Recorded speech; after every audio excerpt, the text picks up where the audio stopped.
वाटायची आहे. विधानसभेची निवडणूक आहे, तुला माहित नाही का? अरे बाबा, आपल्या महाराष्ट्र राज्याची विधानसभेची निवडणूक आहे. 20 नोव्हेंबर 2024 रोजी आपल्या महाराष्ट्र राज्य विधानसभेची निवडणूक आहे. त्यासाठी आम्हाला घरोघरी चिठ्ठ्या वाटायच्या आहे, म्हणून आम्ही निघालोय.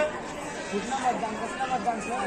अरे कुठलं मतदान, कसं मतदान माहित नाही. या ठिकाणी आपण यावलच्या बस स्थानकावर उभे आहोत आणि तुला माहित नाही, या ठिकाणी 20 नोव्हेंबर 2024 रोजी महाराष्ट्र राज्याची विधानसभेची निवडणूक आहे आणि त्या निवडणुकीसाठी आपले आदरणीय मुख्याध्यापक Shri G D Kulkarni sir आणि मी डॉक्टर नरेंद्र माले सरस्वती विद्या मंदिर यावल या ठिकाणी चिठ्ठ्या वाटायला निघालोय. आणि निवडणूक कुठली कुठली विचारतो. अरे बाळा, 20 नोव्हेंबरला महाराष्ट्र राज्याचं विधानसभेची निवडणूक लागली आहे आणि आपल्या रावेर यावल तालुक्यामध्ये सुद्धा विधानसभेची निवडणूक होणार आहे.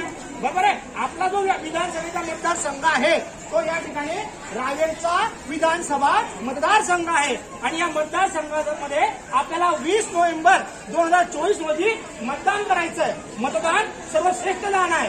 आपल्याला लोकशाहीनं या ठिकाणी मतदानाचा अधिकार दिला आहे. त्यामुळे आपल्याला 20 नोव्हेंबरला काय करायचंय? मतदान करायचंय. आम्ही मतदान केलं, तुम्ही पण मतदान करायचंय. करणार ना मग सर्वजण मतदान? करणार ना मतदान? करणार ना मतदान? लोकशाहीची जय, लोकशाहीचा विजय असो. करणार मतदान? किती तारखेला मतदान करणार? 20 नोव्हेंबर 2024. एकच दान, मतदान. सर्वांनी मतदान करा.